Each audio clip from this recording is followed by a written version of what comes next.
You are listening to Radio Free Humanity, the Marxist-Humanist podcast. My name is Brendan Cooney. And I'm Andrew Kleiman.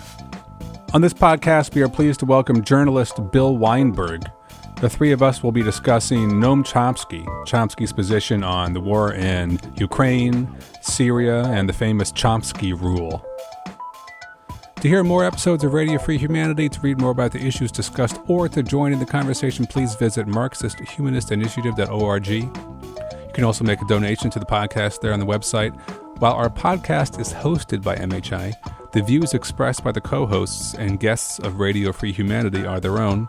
They do not necessarily reflect the views and positions of MHI. In just a moment, we'll be joined by Bill Weinberg to talk about Noam Chomsky. But first, as we do in every episode, Andrew and I will take a few minutes to talk about some current events. We are recording this current events section on May 10th. 8 days ago, on May 2nd of 2022, somebody leaked a draft of a decision the Supreme Court may be handing down in a few months about the end of Roe v. Wade, the end of abortion rights in the United States. And it's been, of course, what everyone's been talking about here in the U.S. for obvious reasons, so we're going to talk about that today. I can't say that anyone was completely surprised, right? Because, I mean, a lot of people, as soon as Ruth Bader Ginsburg passed away, we saw this coming. Maybe as soon as Trump was elected, we saw this coming. You know, who knows? People have been worried about this for a while. But there was something very real and shocking about it, too, to see this leaked draft of an opinion by Samuel Alito, but also for people to just actually read the argumentation behind it and realize what the conservatives on the Supreme Court are using for their justification for taking rights away from citizens, and also thinking about what implications the same logic could have for other rights that people in the U.S. are guaranteed under the Constitution. Yeah, it's like I feel like we're living in Afghanistan. You know, they had relative freedom for a long time, and then the Taliban comes back in, and that's it. You know, women are being forced back centuries, and the same thing's going on in the U.S. It hasn't reached that far yet. But, you know, it took them a long time, decades, 49 years to get to where they are overturning abortion. And this is totally unprecedented. A lot of people have pointed that out. It really bears stressing. This is the first time ever that the Supreme Court has taken away a constitutional right, or what has been judged to be a constitutional right of people. That alone is ominous. I think one reason the decision shocked a lot of people is that for a very long time, the anti-choice side and the Supreme Court has been chipping away at abortion rights. And I think that a lot of people seem to have been expecting we would get that again. There would be a decision that said, yeah, you can make it basically impossible to get an abortion after 16 weeks of pregnancy, cutting that back. You know, but this decision was like, no, you can ban abortion altogether with no exceptions if the person's been raped or it's pregnant because of incest. It's just an outright denial of any privacy right in this regard. Well, and some people might have even been surprised, even people who supported Trump's three Supreme Court nominees might have been surprised at the extent of this opinion, because obviously all three of them claimed in their hearings that they were not against overthrowing precedents or whatever. And you had people like Susan Collins now in the past week acting all shocked that when she voted to confirm these people that they would turn around and overthrow Roe. But others of us haven't been that surprised. Let's go through the argumentation. I mean, the Roe v. Wade decision was based on the 14th Amendment to the Constitution, and specifically to the Equal Protection Act, which was a Reconstruction-era amendment to the Constitution, which made Black Americans, full citizens with equal rights under the Constitution. And that has been used subsequently to extend rights to other groups of people, women, gays. And now we see this argumentation by Alito, which was trying to chip away at the idea of using the 14th Amendment to extend rights to Americans. And by his logic, all these rights that have been guaranteed under the 14th Amendment over the years could be taken away from people using the same logic. Even the right to consensual sexual acts between adults, the right to interracial marriage. These are all things based on the same the same amendment. But even though he says in his draft, oh, we're only going to use this logic to overturn Roe, a lot of people are saying, look, where's the line here? If this is the way you're interpreting the law, then all these things can be challenged. Right. And I think it's important that we highlight what the reasoning is. As far as I can make out, there are two basic points that he's resting everything on. Basically, his notion is you only have a right if it explicitly says that in the text of the Constitution. And so there's no line in the Constitution, people have a legal right to an abortion. It doesn't say it that way. So that right does not exist. And the only other way that you could say that a right exists is if it's deeply rooted in the country's history and traditions, which basically means we on the court, in some interpretation of what the right wing wants, which is what the bow to traditions means, we will say that there is a right if and when we think that it's a conservative enough right. But we're not going to have any progress. The only way to have any progress, any expansion of rights, is you'd have to write everything in word by word into some amendment to the Constitution. Maybe you could have Congress pass a law, but God knows, they're prepared to say all kinds of laws are unconstitutional. So basically, what he has done, Alito and the others that go along with him, is to, in principle, remove all rights from people except those that are explicitly detailed in the Constitution or that have been there in the traditions of the country as interpreted by the Supreme Court and their really, reactionary understanding of the traditions of the country. Right. And just so people are clear, or maybe aren't U.S. listeners, we're talking about a constitution which only gave full citizenship rights to white men who own property. Right. Well, we got an explicit amendment, 13th, 14th, 15th Amendment, that kind of undoes that to some extent. Right. But yeah, women couldn't vote when the 14th Amendment was passed. Right. Women didn't have full citizenship rights. There wasn't even, for men, there wasn't universal suffrage, and they're really close to saying that the states can do whatever they want in terms of conducting votes. Because the Constitution doesn't say otherwise, Some of these concerns I heard summed up very well last week at a local radio station. Solomon Jones is a local black intellectual and radio personality here in Philadelphia. And the day after this opinion was leaked, I heard him on the radio, and he said, every time you hear them talk about states' rights and the original intent of the Constitution, just know that they're talking about taking rights away from us. And he was talking about, black people here in the States. They're coming for you when you hear this, is what he was saying, which I thought was a good way of putting this, because I think in the first day or two afterwards, everything was focused on just taking away the right to abortion, which obviously is a big deal. But, he was trying to impress upon his audience right away that this is way bigger than this. They're going to come for all sorts of people whose rights are under threat by this conservative mentality that is only going to appeal to the most reactionary parts of U.S. history to legitimize senses of right in this country. Yeah, I think that's quite correct, which is not to say that there's no racism involved in the abortion decision. But yeah, we're definitely not seeing the end. We're seeing only the beginning. And I think what is going to be scaring a lot of people is your upper middle class people said, oh, well, it's only them that they're going to restrict the right of abortion to, not people like us, because, there's states that allow abortion and we can afford to fly our daughter to those places and stay in a hotel and take off a week and then come back. We have the knowledge and stuff to do that. But now the right wing, is all energized and they're talking about a nationwide ban on abortion.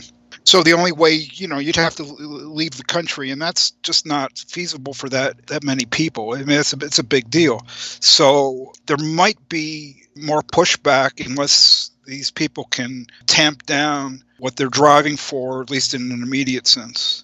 I think people are starting to, I've started to hear it more than I used to, starting to realize that we're facing an enemy with whom there is no compromise. They can only be defeated. They will stop at nothing. Their goal is maximal power. And if they need to impose theocracy, because that's what a lot of their base wants, that's where they're driving toward. There are no moderating forces left, in the Republican Party. No, they're completely gone. I mean, you can only win an election by being the craziest of the crazy. Right. And that just ratchets up more and more and more. It's not accidental that it ratchets up more and more. This is what you need to do to demonstrate undying loyalty to Donald Trump and that you are really the most MAGA of the MAGA. And so the claims, the falsehoods, the demands just get worse and worse and worse and worse. That's another reason why they're not going to be satisfied with what they're getting right now. Ever since Ruth Bader Ginsburg died, there have been more people talking about packing the Supreme Court and other sort of tactics like that to change the balance of power on the court. But it seems like we don't have enough of a majority in the Senate to do that, and we're running out of time. So at this point, I don't know, what do you think, Andrew? Where's our hope in this? One thing that is hopeful is that the American people, until very recently, used to have a great deal of confidence in the Supreme Court, and now not so much.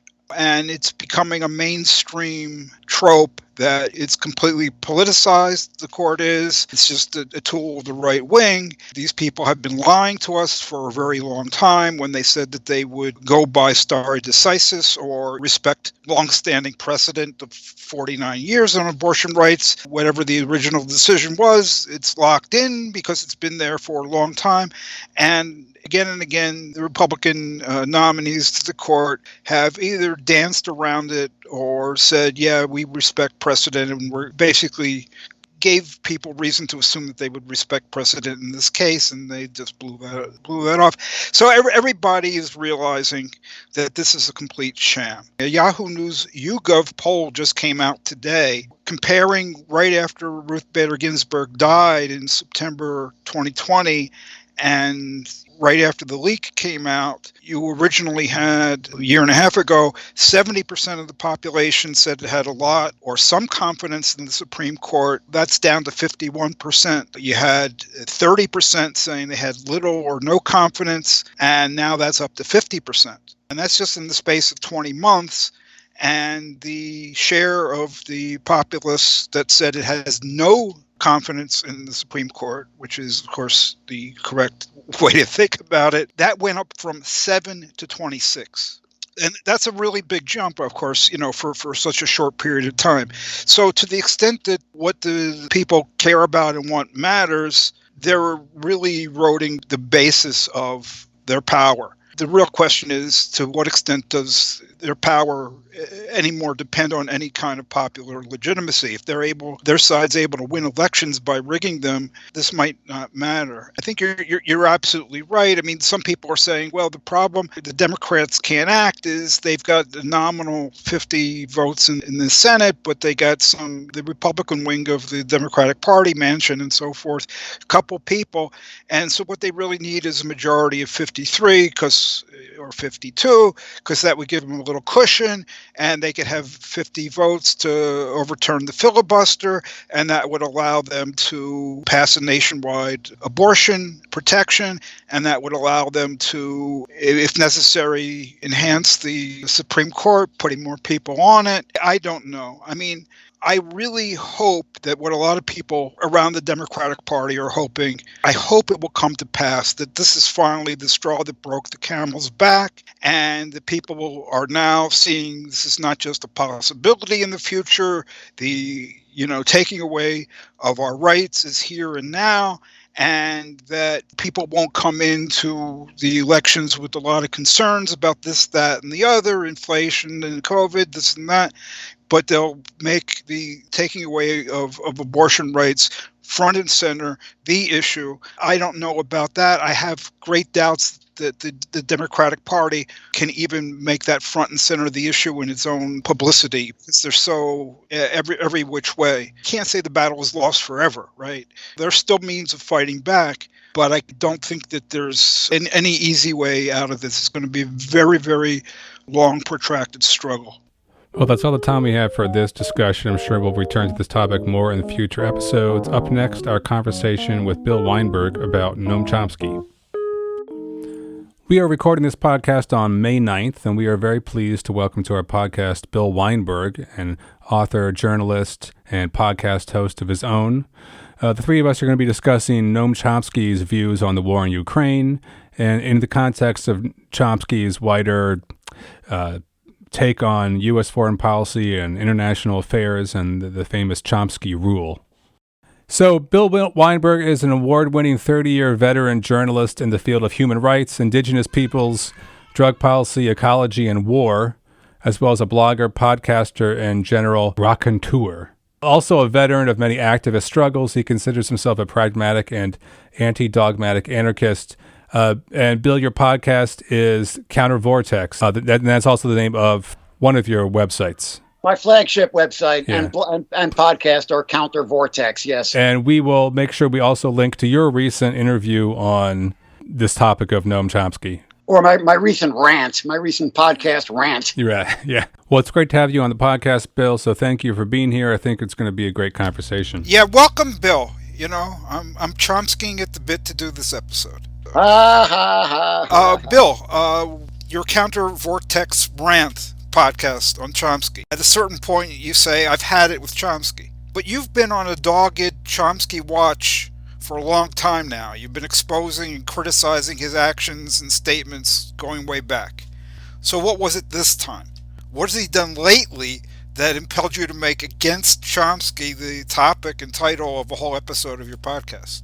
Well, what particularly sparked it was the latest sycophantic interview of with Chomsky, of the kind we are regularly treated to on the left. It seems to be kind of a ritual. Every aspiring left-wing journalist has got to do an interview with Chomsky, as if he's the font of all wisdom. And don't throw him any hardballs, all softballs. Don't ask him any challenging questions. Just treat him like some revered oracle. And this one was from a guy by the name of Nathan J. Robinson on Current Affairs website, inevitably on the topic of Ukraine. And I was just more appalled than usual. And, it's very strange. There seems to be this kind of convergence which has been growing in recent years between elements of the so-called radical left or anti-imperialist left and elements of the paleo-con right.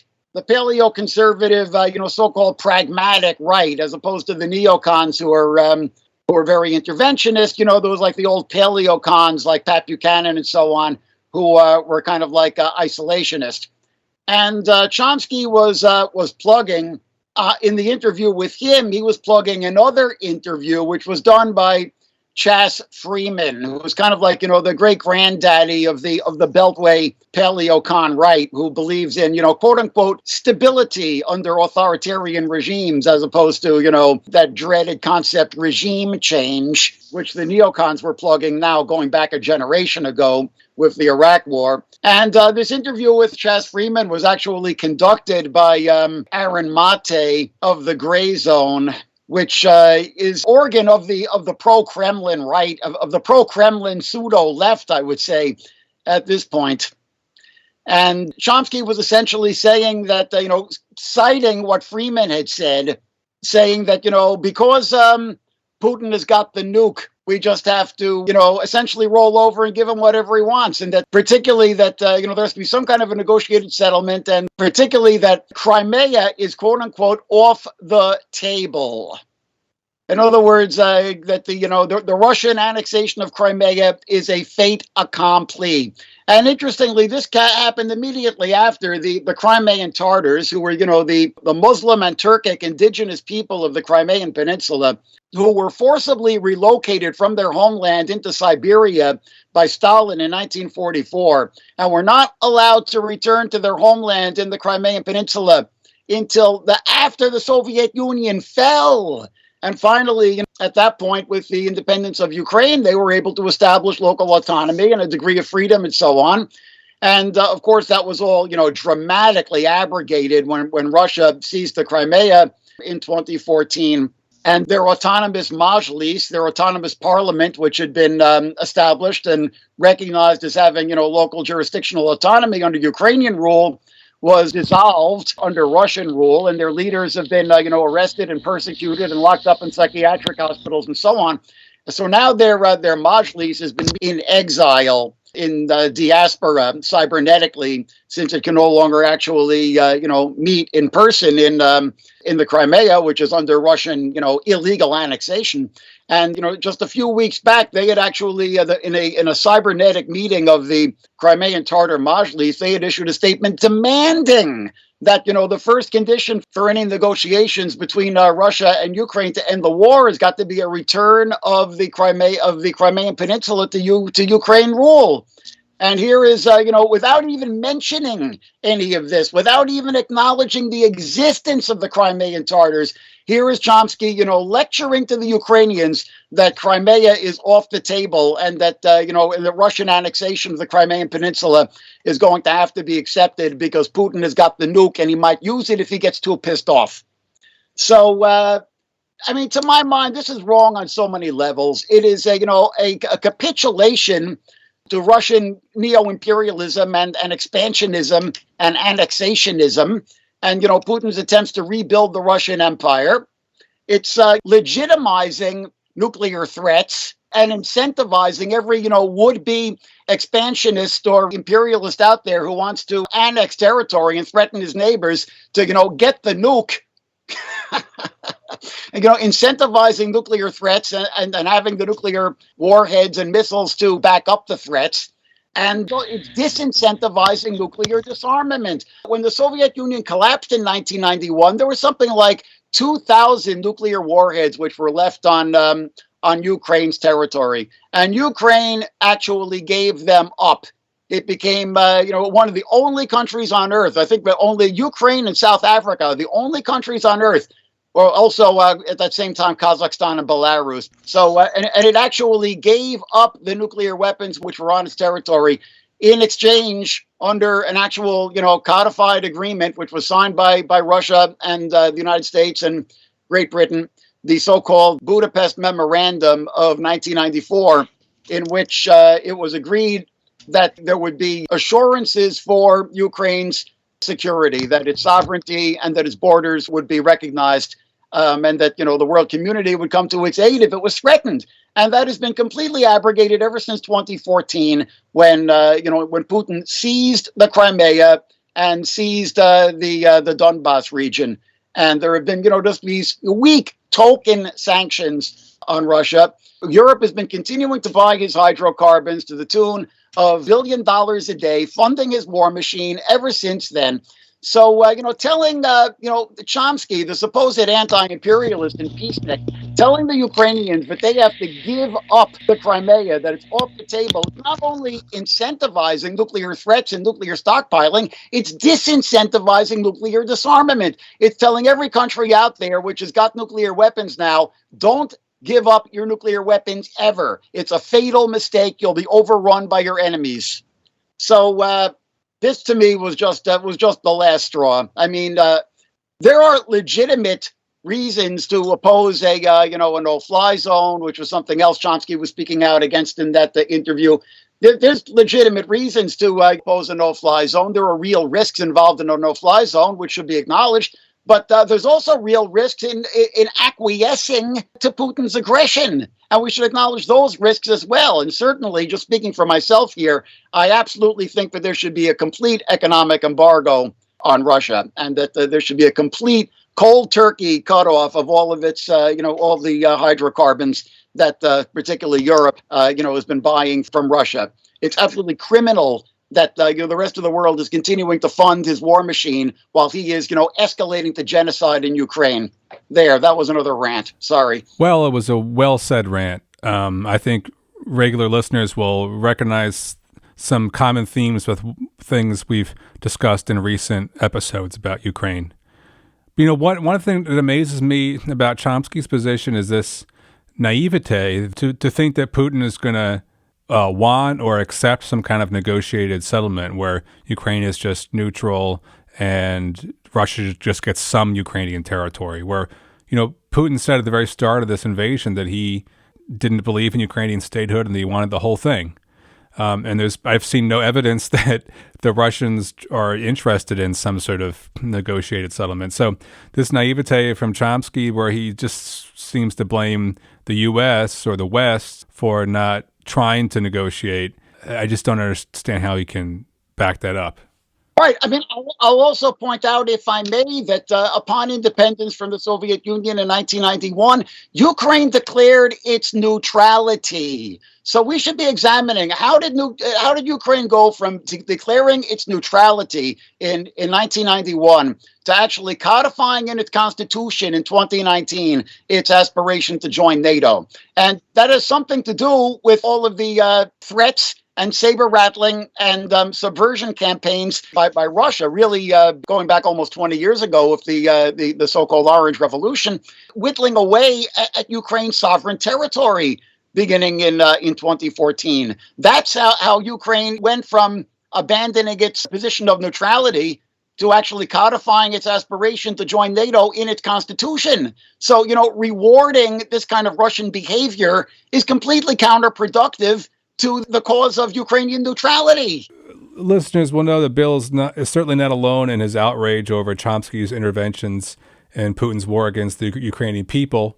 For one example, Artem Shapai, who has translated a lot of Chomsky's work into Ukrainian, has called out Chomsky in an open letter.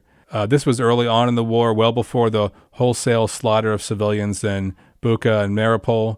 Chomsky had described the lead-up to Putin's invasion as follows. He said, quote, "What happened in 2014 amounted to a coup with U.S. support that led Russia to annex Crimea, mainly to protect its sole warm water port and naval base."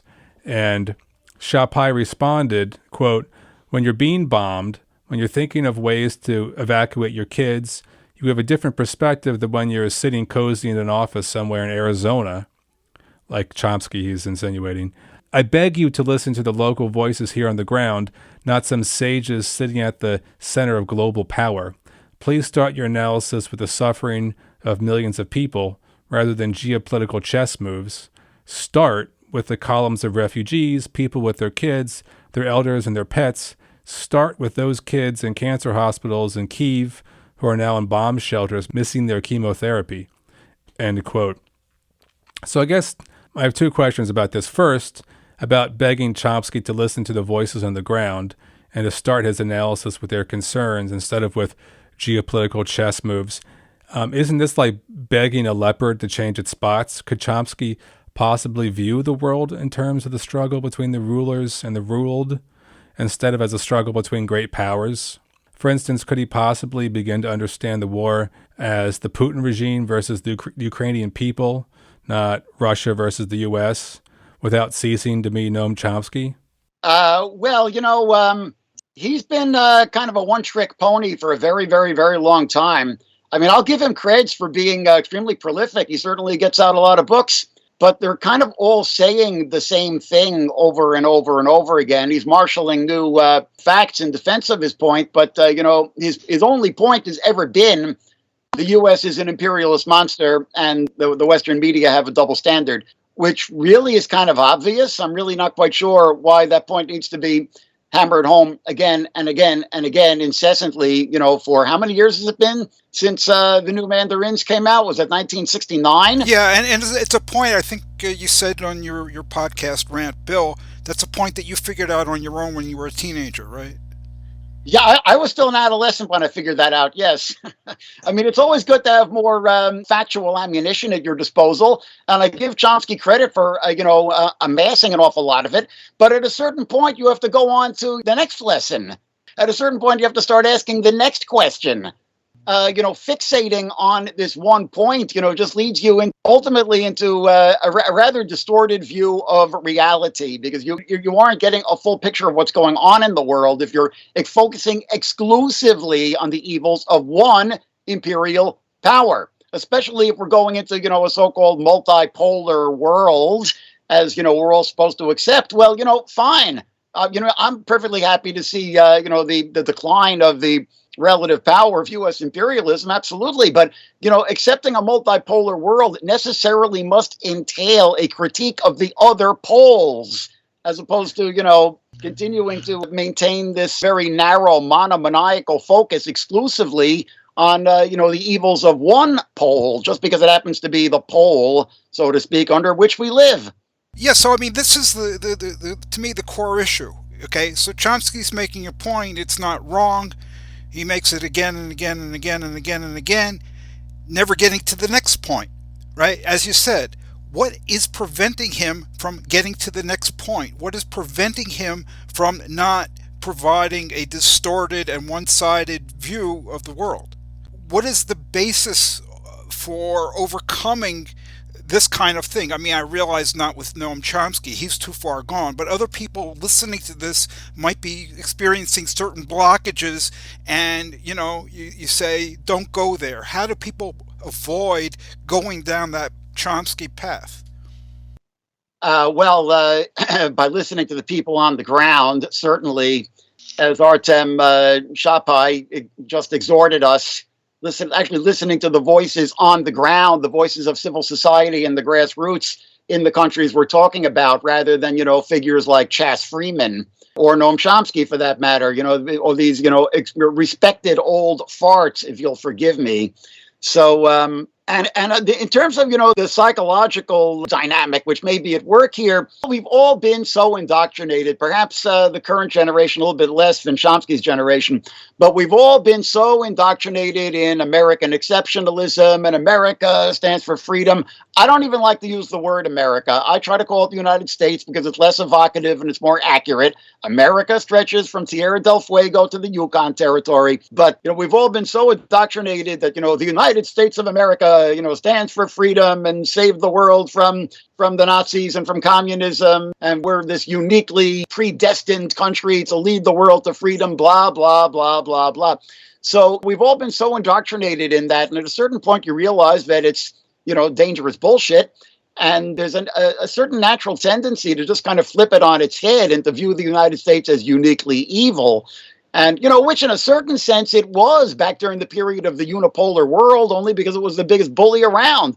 But increasingly, it's not the biggest bully around anymore. I mean, maybe it still is the biggest bully around, but certainly Russia is catching up very, very quickly, as is China, for that matter. So there's actually, a form of, this nationalist indoctrination merely being, inverted in knee-jerk manner, rather than actually being transcended and overcome, so that we can actually develop a more factually realistic view of the world to begin with, where the atrocities of Russia, or China for that matter, are not just merely excised out of our reality, but take them into consideration no less than those of the United States or Israel, in terms of our understanding of what the actual dynamics are on the world stage, and who we should be supporting in Ukraine, because it is not Russia, thank you very much, or who we should be supporting in Xinjiang, for that matter.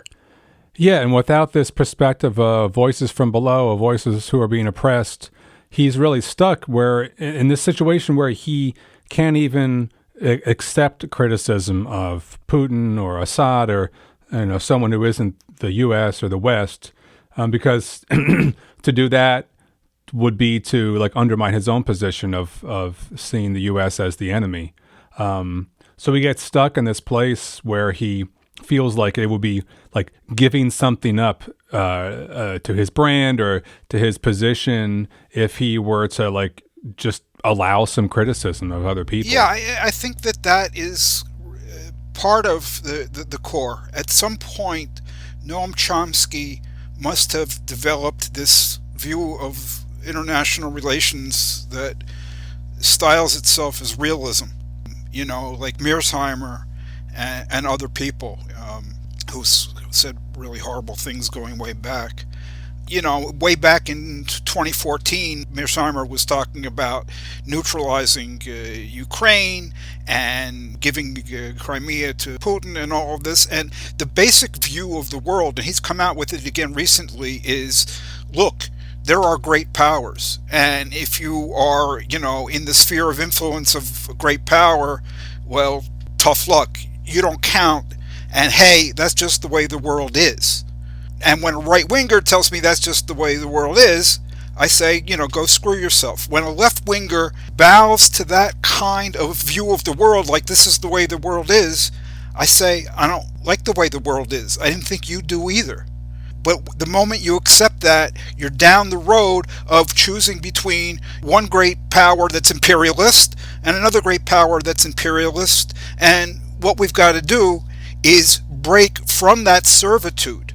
And your mind is in servitude. Okay, you're bowing to imperialism. You've got it. What a lot of people are beginning to see right now is it really is a colonialist mindset. It's a view that takes for granted colonialism, imperialism, and everything else, and just says, well, that's the world we live in. Nothing can be done about it. For somebody who's supposedly the left of the left, it's a mind-bogglingly conservative position, it seems to me. Well, and secondly, I think I had said earlier I had two questions. Secondly, how did Chomsky get like this? And why do so many others find it appealing?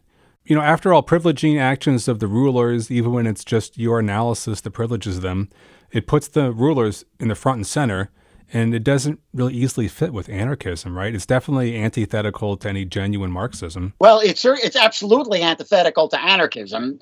I mean, making excuses for these dictators, but what's particularly an expansionist and an imperialist like Putin, what's particularly slippery about it is that he always uses these escape clauses. Oh, I don't really support him, but then, go on to completely echo the propaganda of these odious regimes.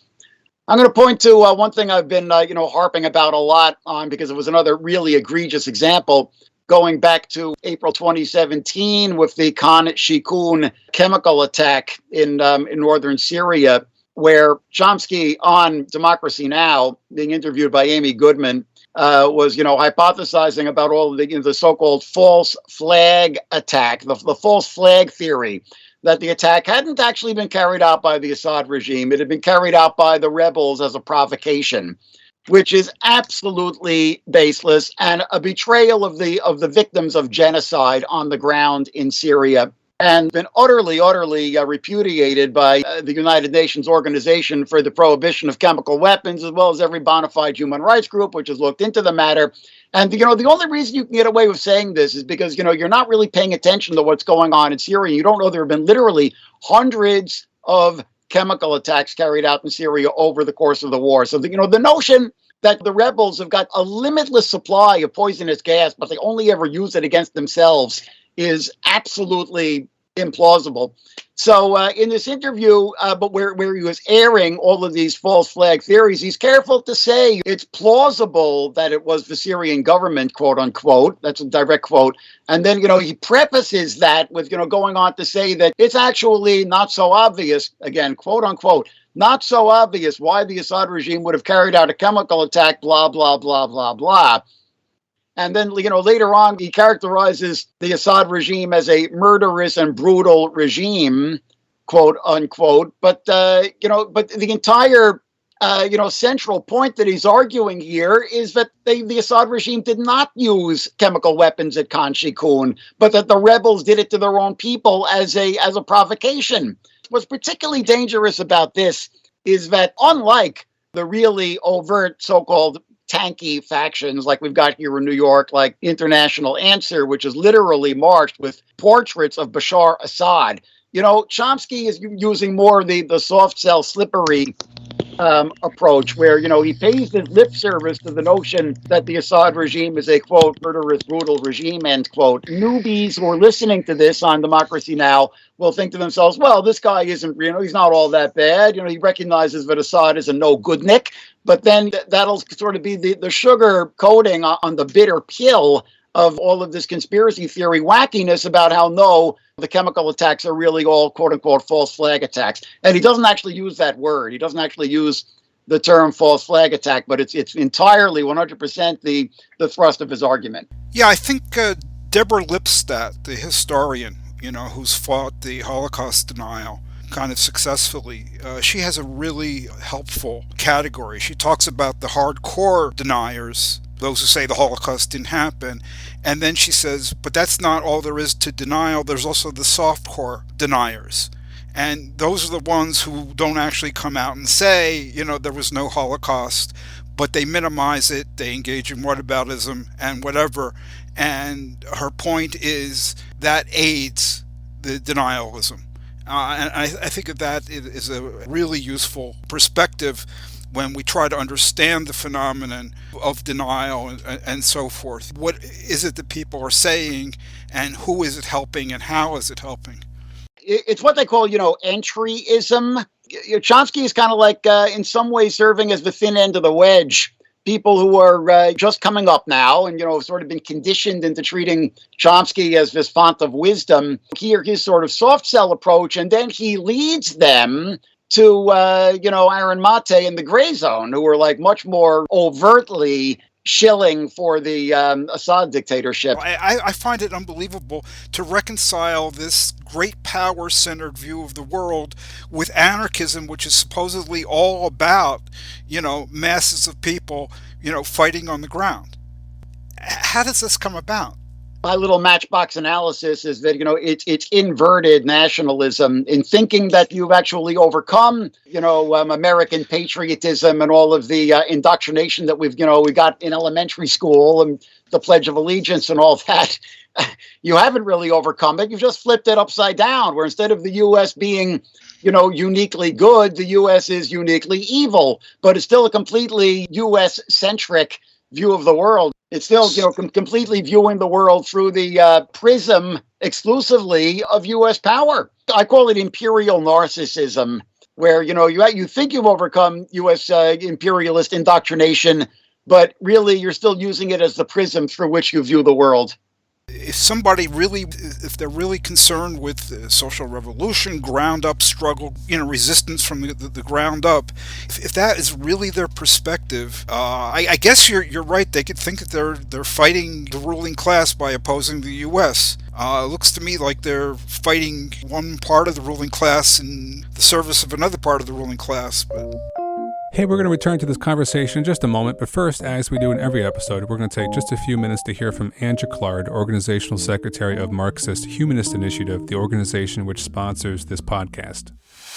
Marxist-Humanist Initiative, or MHI, aims to contribute to the transformation of this capitalist world by projecting, developing, and concretizing the philosophy of Karl Marx and its further development in the Marxist humanism articulated by Raya Dunayevskaya. The ongoing COVID-19 pandemic and today's many other social, political, and economic crises make this a moment to engage people in discussion of these ideas. In the U.S., we are faced with the threat of Trumpism triumphing and all-out authoritarianism extinguishing our right to carry on these discussions. Yet at the same moment, the multiracial movement for Black lives has spread to every corner of the country and the world, launching a flood of activism and new ideas that deepen the concept of freedom. MHI is dedicated to the task of proving theoretically that an alternative to capitalism is possible. We are distinguished by our economic analyses in which we do not merely assert but demonstrate that the only opposite to the current world economic system is its abolition and replacement with one not based on the production of, quote, value, close quote. Because capitalism cannot be fundamentally reformed, attempts to reform it lead to an intensification of state capitalism, not to socialism. We are not a political party, nor are we trying to lead the masses who will form their own organization and whose emancipation must be their own act. But we have seen that spontaneous actions alone are insufficient to usher in a new society. We seek a new unity of philosophy and organization in which mass movements striving for freedom lay hold of Marxist philosophy of revolution and recreate society on its basis.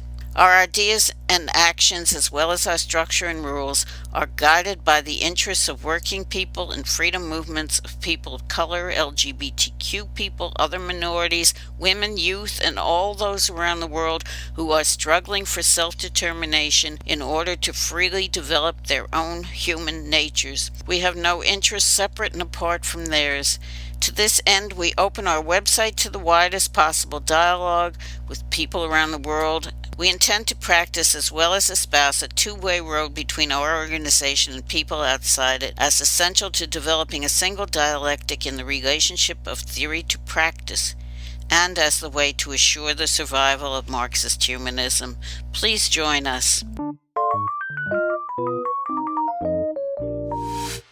I want to read something from a listener to our podcast, an anarcho-syndicalist in Canada, and he learned that we were going to be doing this episode, and he wrote to me, "You should invite Chomsky and ask him what he thinks on the show." Well, I would love to have Chomsky on the show and give him the time to say what he thinks. So that is the invitation to Chomsky, and we will convey it to him in person. Don't hold your breath.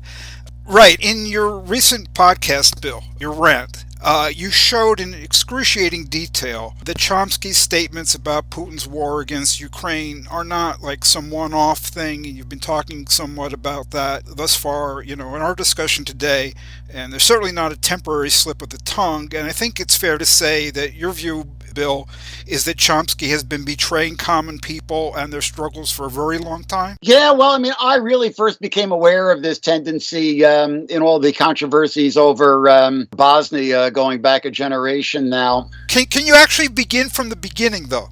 Can you give us the whole kind of like thumbnail sketch of, what Chomsky's been doing since he's been doing it? Well, the first time he got in trouble around this sort of thing was his denialism about the Pol Pot genocide in Cambodia in a piece that he ran in The Nation, and I believe it would have been 1979 or thereabouts, with Edward Herman, who later on became even more of an aggressive denialist around Bosnia. You could argue that, things were not as clear in 79 as they later would become after Pol Pot fell and the killing fields were exhumed. And I believe that Chomsky did actually kind of backpedal from the skepticism that he raised back then. But then you point out a generation later he's up to it again with the war in Bosnia. Again, loaning credibility to all of this revisionism about the Srebrenica massacre and so on. So he's kind of a serial offender here, and he hasn't been getting better over the years. He's been getting worse. So your view, the main instances are Chomsky on Cambodia, Chomsky on Bosnia, Chomsky on Syria, and now Chomsky in Ukraine. Those would be the big four. Yep. Andrew, you discovered a recent interview with Chomsky in Truthout that you sent to us last week when we were talking about doing this podcast with Bill. And it's called Chomsky, Our Priority on Ukraine Should Be Saving Lives, Not Punishing Russia. And in this conversation, Chomsky portrays himself as someone who has the interests of the Ukrainians at heart. He says that the war can end either by means of a negotiated diplomatic settlement, as he calls it, or by Russia obliterating Ukraine. He sort of poses that as the two options. And he says that, quote, no one who has the slightest concern for Ukrainians, end quote, wants to see it obliterated.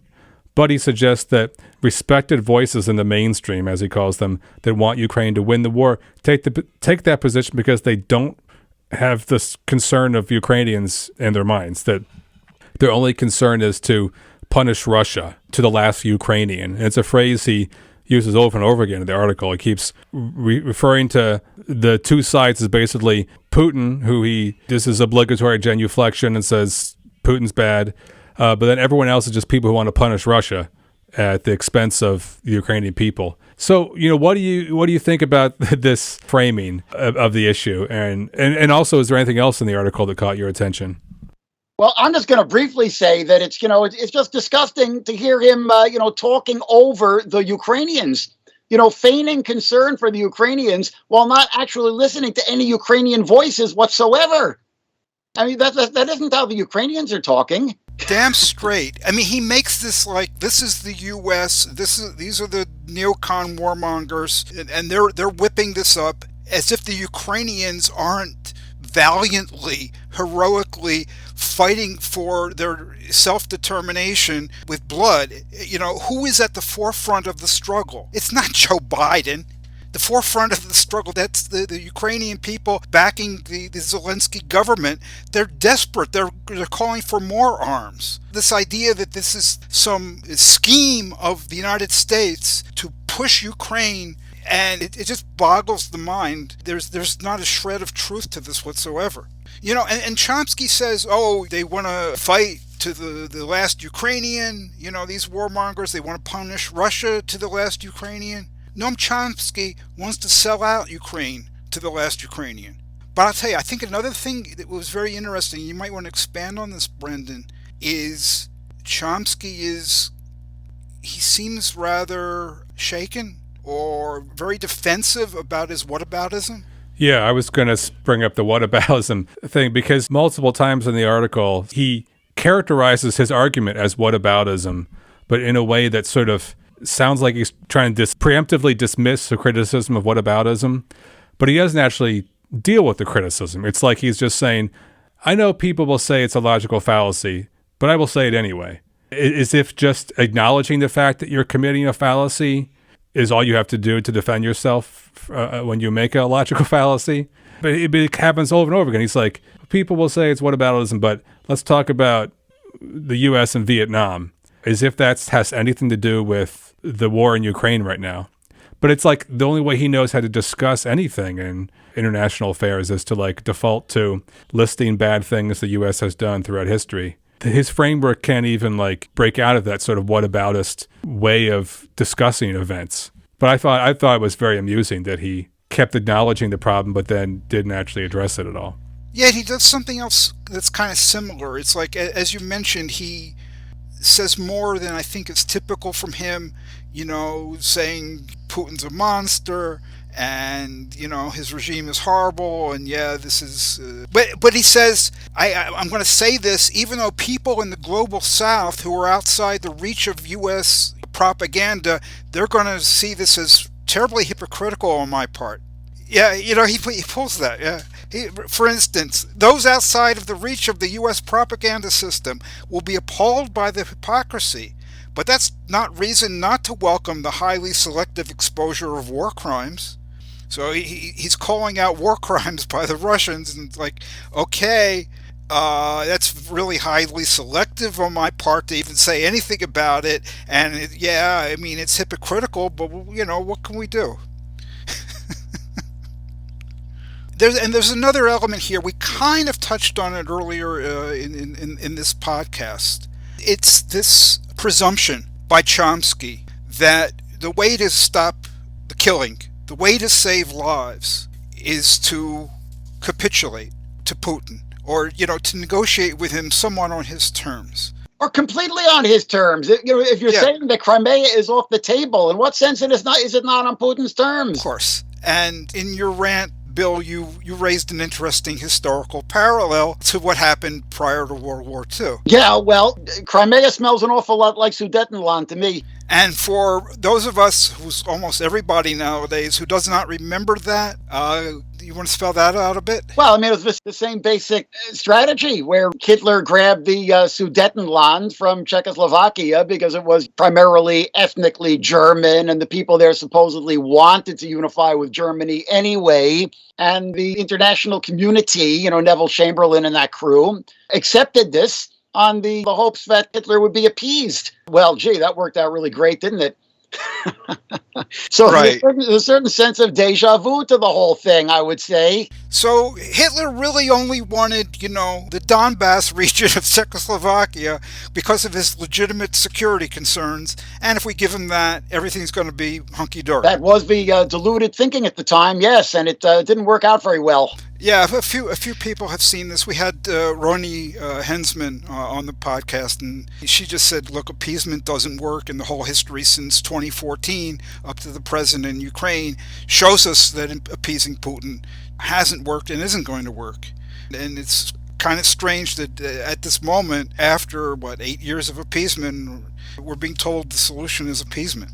Yeah, and I just want to reiterate again, lest I be accused of warmongering, that, I certainly think that, direct military conflict between Russia and NATO is something which needs to be avoided without a doubt. But I also think that just putting on my, which I don't usually do, but putting on my, policy-making hat just for a moment, just, lest somebody call me out on it, I absolutely think that there needs to be a complete 100% cold turkey economic embargo of Russia. And I think that in demanding this, we should also be demanding the necessary social interventions, that the cost for this, which is going to be real, is not going to be borne by the working class in the West and around the world. It needs to be a general fresh conversion from fossil fuels. In any case, not just Russian fossil fuels, but all fossil fuels is mandated for other reasons than undercutting Putin's war machine. But certainly the necessity of undercutting Putin's war machine has added a great deal of urgency to the whole question. So I 100% absolutely support that. And as for the question of military resistance, I'm certainly not going to tell the Ukrainians not to fight.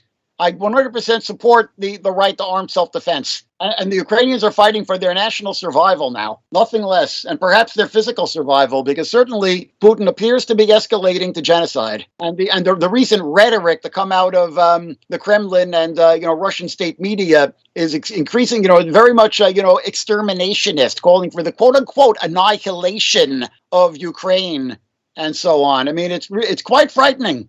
Oh, it's horrible. I don't remember the name of that person who published that piece, supposedly not an official voice, but it was downright exterminationist. That was several weeks ago. I mean, he was saying, gee, we were trying to eliminate the Nazis, but now it looks like the whole Ukrainian people, they're Nazis. So the denazification campaign has got to be a lot broader, and reach down into the common people. I mean, several such statements now which have emerged from Russian state media sources, RIA Novosti and RT and Sputnik and so on, with rhetoric to that effect. Wow. Yeah, look, when you're killing that many people, and you look at the slaughter in Mariupol, and you've also said, and you've said even, a couple of days before the war began, there is no such thing as a distinct Ukrainian people. These are really Russian people, they're Christians, they're us. When you put those two things together, that is saying you're trying to eliminate this distinct nation, and you're killing people for the sake of that, eliminating their separate identity, and that is genocide. Well, Andrew, I know you wanted to say some things about the so-called Chomsky rule.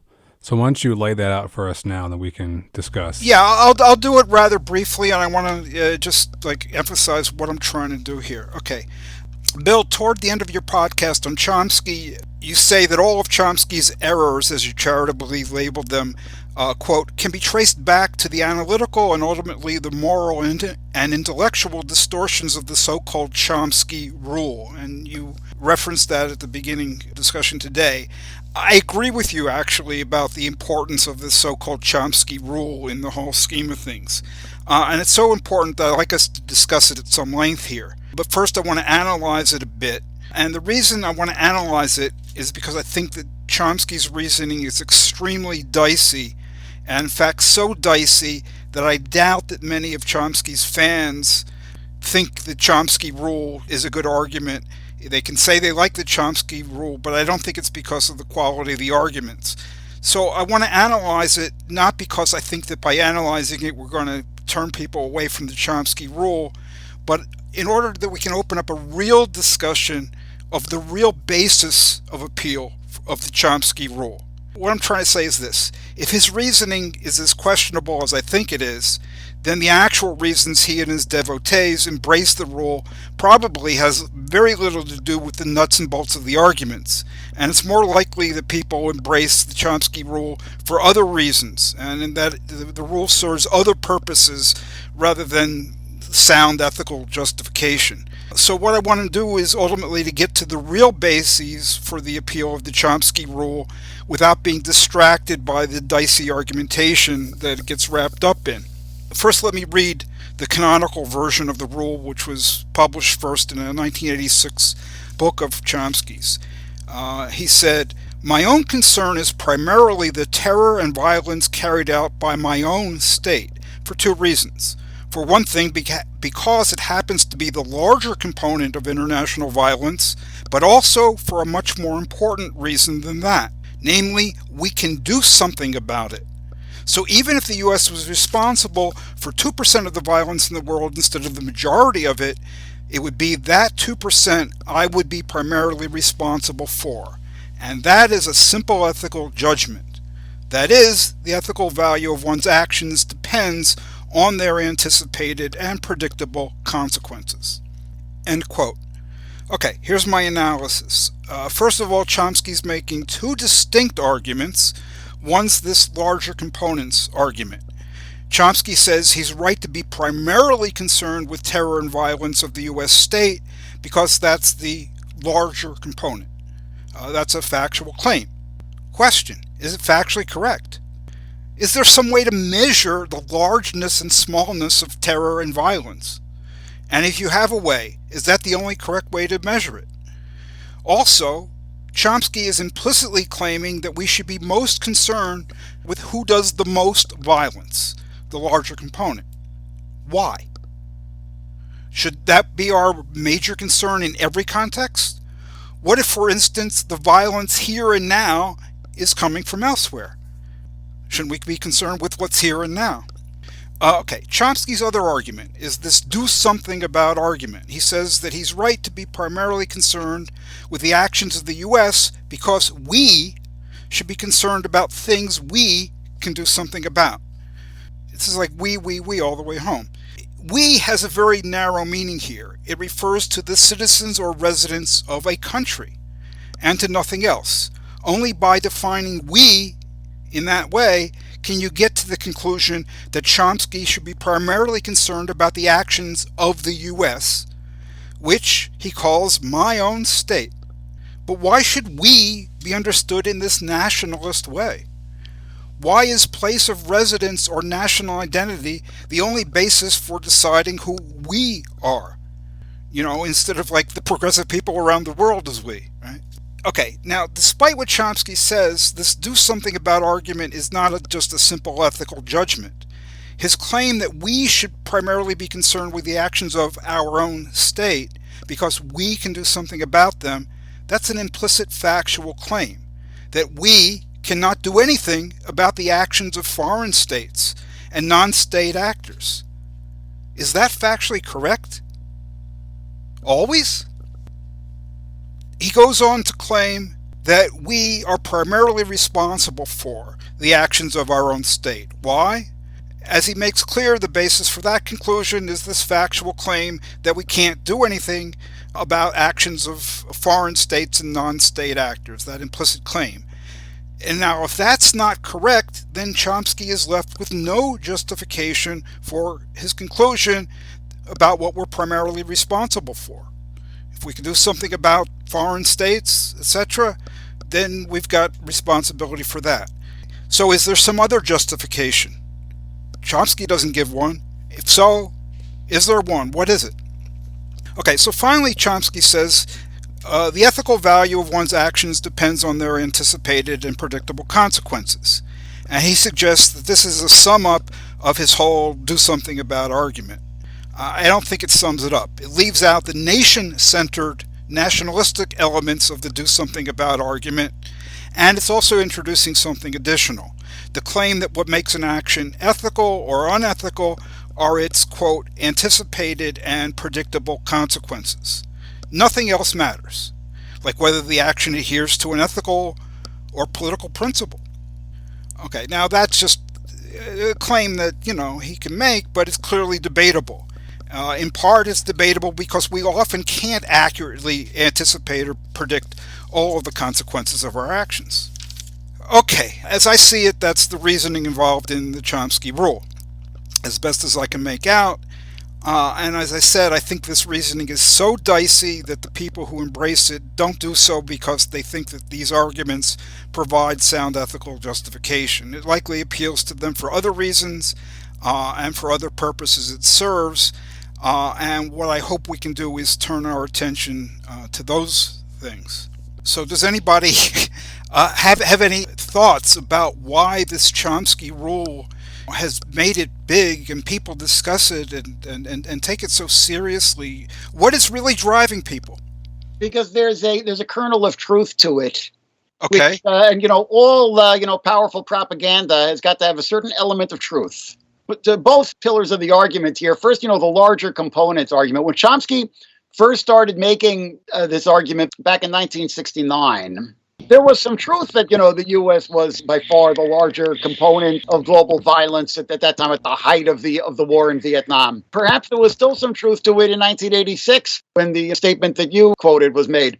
But there definitely is not truth to it in 2022 when we're in this multipolar world and, Aleppo and now Mariupol have been destroyed by Russian warplanes. Okay, it's not true anymore. It might have been true in 1969. It might have been true in 1986, but it's not true in 2022. Okay, it's a multipolar world, and the U.S. is got plenty of competition in terms of being the larger component of global violence.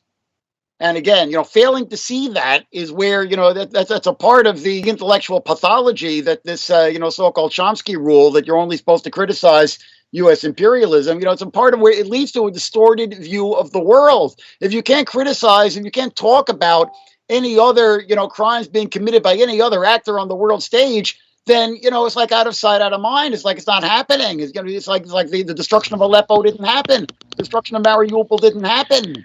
The second point of his argument here is, I agree that our first responsibility is to protest crimes which are committed in our name and with our tax dollars. But it's not our only responsibility.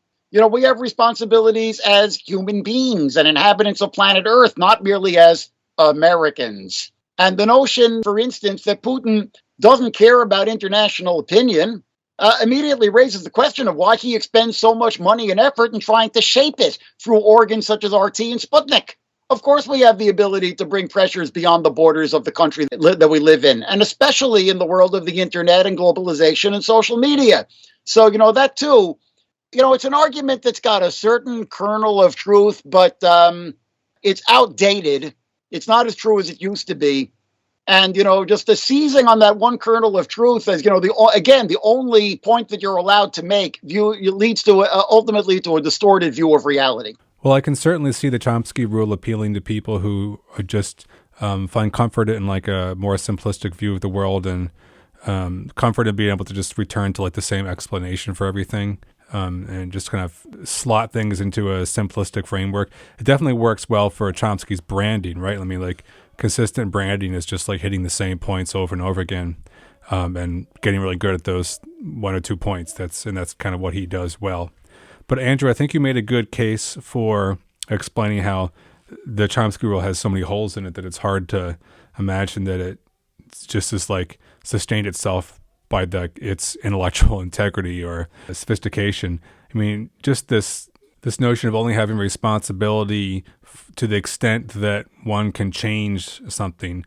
I could see that being a justification for like an extremely localistic view of politics. You could say like, well, I can't really do much to change politics in American society. I can't really change the Democratic Party or fascism or the Senate filibuster or any of these problems. So I'm just going to like do things I can do, like pick up trash on my street. Again, there are people who make those kind of arguments, right?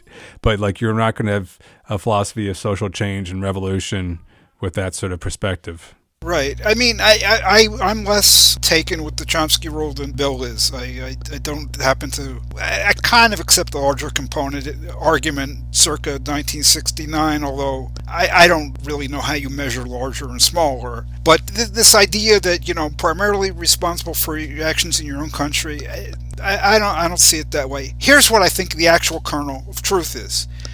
Where you should put your activity is where it's going to be most effective. The underlying kernel of truth to the whole thing is, don't be tilting at windmills, do what can be effective. And I agree with that. But, to continue with what you're saying, Brendan, for me, I'm not going to be able to influence, certainly by myself, I'm not going to be able to influence U.S. foreign policy.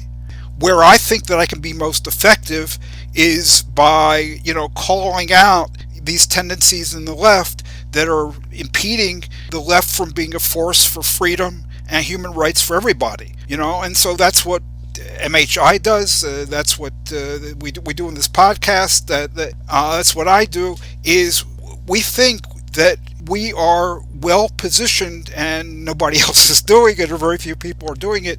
This is what we have to do. This is where we can be most effective, is fighting the retrogressive tendencies within the left. So yes, do what's most effective, but the idea that it's always breaking down on terms of this nation, that's your nation and not, what, people did not have a primary responsibility to come to the defense of the Spanish Republic when the Phalangists, when Franco were taking it over prior to World War II?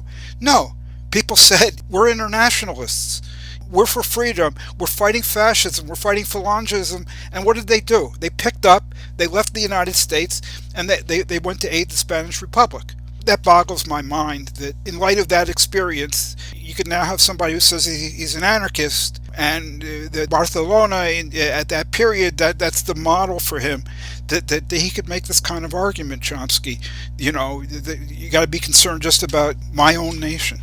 But I'll tell you, I think that, not to disagree, I agree with what you guys say, but you know how people talk about making a virtue out of necessity? I think that the real shtick of the Chomsky rule is making a virtue out of vice. I think people who are like this know that they're being one-sided. I think they realize the hypocrisy in what they're doing by just calling out one side, and they want to cover. And this kind of facile argumentation provides a cover. That does sort of leave open the question of what their actual motives are. And again, I would look to, ironically, patriotic indoctrination. They've been so completely shaped by all of the American exceptionalism that we've been fed all of our life that they've, completely internalized it. And rather than being able to take a realistic view of what the actual juxtaposition of global forces are, everything has got to be about the United States. Only instead of viewing it as uniquely good, it's uniquely evil. Yeah, I do agree with that. What they're for is some sort of campism, and it's because of this kind of knee-jerk flipping to the other side of the coin. And I don't think the Chomsky rule makes them like this. I think it provides a cover for what people really deep down understand as hypocrisy. I think they understand it all too well. On the subject of giving some attention to actual Ukrainian voices, I would just like to, in addition to plugging my own website, CountervVortex.org, where I rant obsessively about such matters, I urge people to check out the website of the Ukrainian socialist group. They call themselves Social Movement. They've got a very interesting website, which has run some very forthright statements about, they've been very critical of Zelensky and his whole program of, desocialization and privatization and so on. They were opposing Zelensky from the left, but now they're opposing Putin and his invasion of Ukraine. Thank you very much. So I urge people to check them out. They're online at rev, as in revolution, rev.org.ua for Ukraine, rev.org.ua for Ukraine. Check out the website of Ukraine's social movement online. And, I would just urge people to start looking, to socialist and anarchist voices from Ukraine and Eastern Europe and Syria and so on, as opposed to Noam Chomsky and Chas Freeman and John Mearsheimer and all of these other Western talking heads, including me. Great. Well, Bill, thank you so much for coming on the Radio Free Humanity. It's been great to have you. I think it's been a great discussion. Well, thanks for the invitation and the opportunity to blow off some steam. Yes, thank you so much.